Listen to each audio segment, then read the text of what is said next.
Hello everyone and welcome to the Throne of Thunder raid from the Mists of Pandaria expansion. So this is my rogue level 120, the item level of 340, just for reference. I recommend you come here with an empty bag because that thing will get packed, especially on 25-man heroic where a lot of stuff is going to drop. And that is my beginning amount of gold. I'll subtract that from the ending one to show you how I got the numbers. But anyways, to answer the simple question, is this place worth your time? Is it worth running on a weekly basis?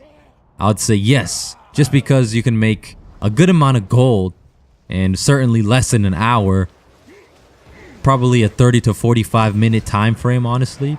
So you can make good amount of gold. There's a lot of transmog potential, and like I said, it's a short run, so I'd say yes, it's worth running. What I mean by transmog potential, of course, just means if cool looking gear drops, and there's a lot that drops, so there's a good chance you'll get something that you'll like. Here's the first boss. This is pretty fast paced raid. You go from one thing to the next really quickly, so you can honestly get through this raid in like 30 minutes if you're really pushing it. So the first boss is honestly really easy. Of course, just cut it a few seconds, but if you have trouble with the first boss, it's a good indicator that you might have trouble with the rest of the raid. So if you're like a lower level or underpowered or something, you know that you're gonna have trouble if you can't kill the first boss.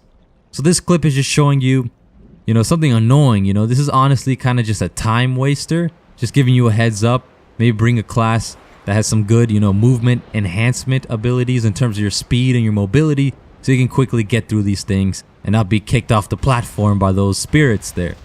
So the next boss, Paragon, right after all that time wasting event. This guy is not really hard. He just has a bigger health pool than the first boss, so it can take a little bit longer. But honestly, stood here the whole time, and at this level, you can pretty much kill him before he summons all the mobs to come and bug you, so should be a pretty easy fight. As you saw, I stood in the same spot for the entire fight and got him down quickly, and of course, all the rewards. So you see this companion here, the Living Sandling. In case you guys are interested in this guy, you're going to find them in the trash mobs right after Paragon. These guys here, I'm not sure which one, but one of these guys has a chance to drop it for you. And we see an exclamation mark like this in the raid. It indicates, of course, a quest. Also, it indicates that there is a rare elite in the raid. So here's this guy, Noku Stormslayer. He's going to be right here, and honestly, he's very easy to kill. There's a couple hits, and just like that, he's down. You complete the quest and you get the spoils of the Thunder King, and that gives you, a handful of gold to increase the amount of gold that you make from the run.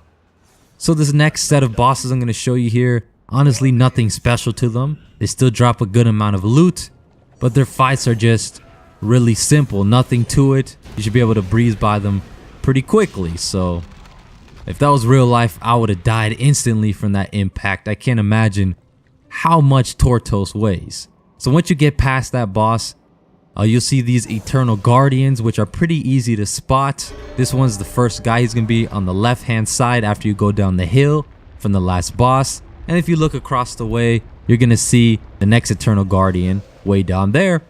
You ring that bell, and you have to do this 3 times, of course, because there's one more guy. He's going to be across from the second guy. You kill him, ring the bell, and that's how you summon the next boss. And of course, those guardians are pretty easy to spot, so don't worry. You'll be able to see them when you come through the raid.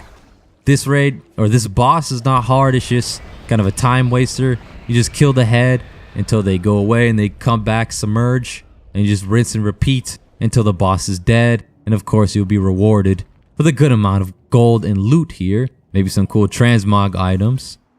And once you get past this boss, is another very annoying part. Just a time waster. It's just so much walking.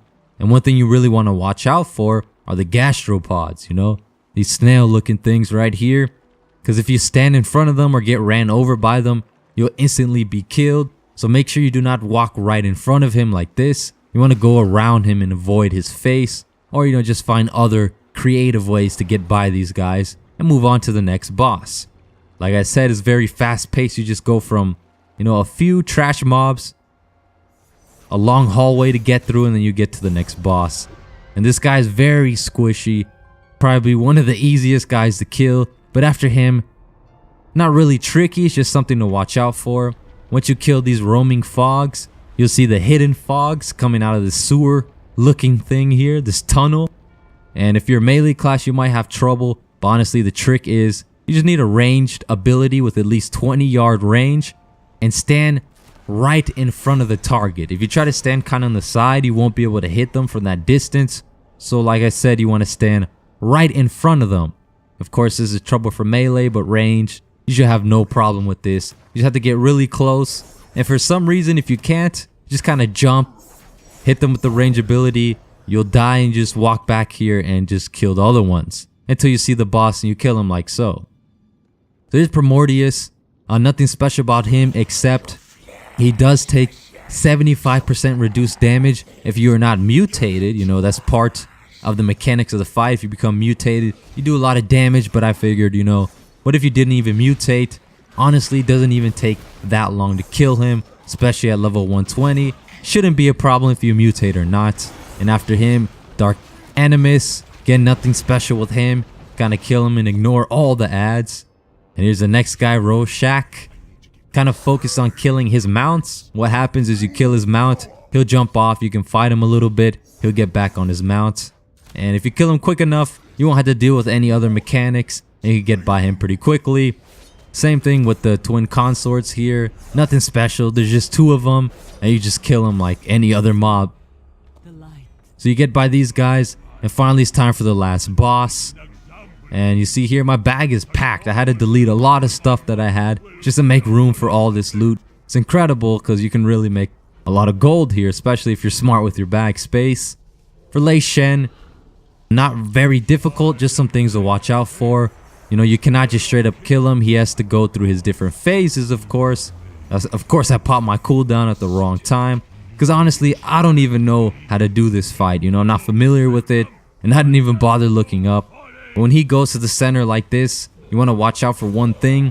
The thing is, he might try to push you off of the platform, as you see here. That's going to push, like winds pushing you off the platform. So you just want to use something to help you gain back some space. And after you survive that, you should be okay. You see all these guys. I mean, there's a lot of them here. So of course, you want to be doing AoE. I'm pretty sure this is part of the fight mechanics. You want to do something, take down the conduits or the circuits, whatever they're called. But honestly, I just kind of waited it out until they overloaded themselves. And once you do the phase like 2 or maybe 3 times, you're able to kill lei'shen with no problem. You know, you probably won't even lose more than a percentage of health at this level. So he goes down, and then I accidentally skipped this little cinematic that shows you the final boss if you're on heroic mode. That's why I recommend you do it on heroic mode, because there's an extra boss at the end. So after you kill him, use the displacement pad. It'll take you back here to the creation pit. And if you watch the cinematic, you'll see that it kind of showed you that there is a secret stairwell down here. And this is the only time that I almost died right here, just from falling from the stairs. So you get to the final boss of the heroic mode, Paragon, right? You have 30 attempts to kill him, but honestly, it only takes you 1. And it's not really anything to look out for. It's just a regular fight. Once you just DPS him down like regular, you get through him pretty quickly and you shouldn't be faced with any serious problems. Honestly, really easy fight. But obviously, back in the past when this was, you know, the main raiding tier, this must have been a handful. I've never done this raid in LFR. Never did this boss in LFR or heroic mode, whatever. So, you know, it's kind of like the first time I did this. There's nothing special to it. And of course, you'll get a bunch of gold here. So now I'm here in Dalaran, of course. Gonna take a lot of time to try to sell all this gear. But in the end, I ended up with 2,749 gold after the entire raid. Took me like 45 minutes, but honestly, you could do it in like half an hour. So of course, that makes it worth the run. I'd recommend doing this if you haven't done it before, because you can make some, like I said, good amount of gold and you can get some good transmog items as you see here. Build up on that collection. But anyways, that's all for this video today. Thanks for watching, and I'll see you guys in the next video.